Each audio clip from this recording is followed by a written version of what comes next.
history there. The much-anticipated 9th meeting between BYU and Notre Dame ended in heartbreak for the Cougars. A valiant comeback in the second half came up just short. Yeah, a comeback that might not have been necessary had the Cougars been able to get just a few more opportunities with the ball. And, it really didn't help that they had 2 one-play drives in the opening half. The opening drive of the game ended with a Jaren Hall interception on the very first snap and a safety on the first play of the Cougars' 5th series. And then, of course, the time of possession difference.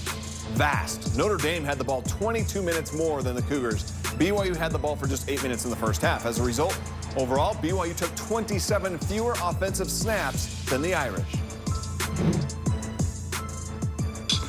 I challenged the players to learn from this, and we're going to go through some adversity, obviously, because we're not playing the type of football that we want.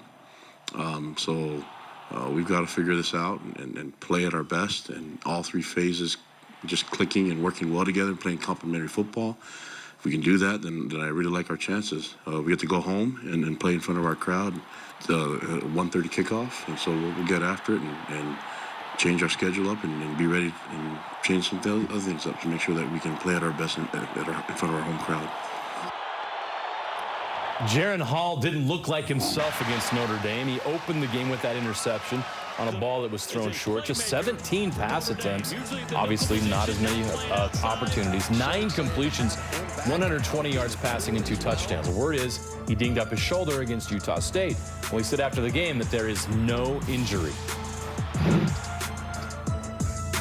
Yeah, everybody's dinged up. Everybody has their thing. I felt 100%. Early in the week, a little different story, but tonight felt great. Yeah. Yeah, I don't think he was 100%. So, we have to look at all the decisions that we're making and making sure our guys are in the right spot. I think that,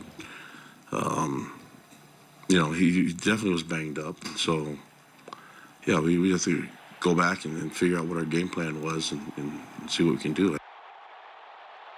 Well, with the Cougars down 8 and the game on the line, BYU went for it on 4th and 1 at the Notre Dame 27. The decision to go is one that I think everyone agrees with. The play call to run the ball with Lupini Katoa instead of Christopher Brooks. Well, that was a call that left many of us second guessing, but not Jaren Hall. He actually said he felt like that was the right call in that situation. So let's pick it up right there with Sly, who joined us back here in studio. Sly, how come on that 4th and 1? It seems like simple, right? Short gain, should be pretty easy to pick up that yards, but why was it so difficult for BYU? Because everybody thought the same thing. Run, right? Yeah. It's 4th and 1.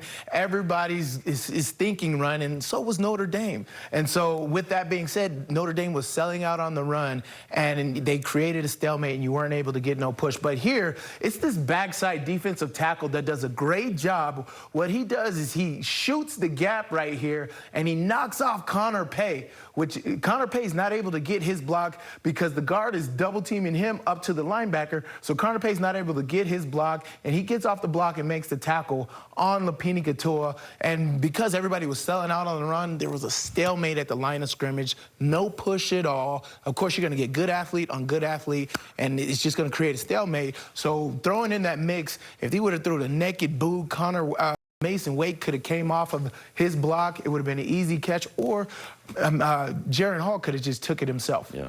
All right, there was a star emerging now, and one of the positives in this game is Cody Epps.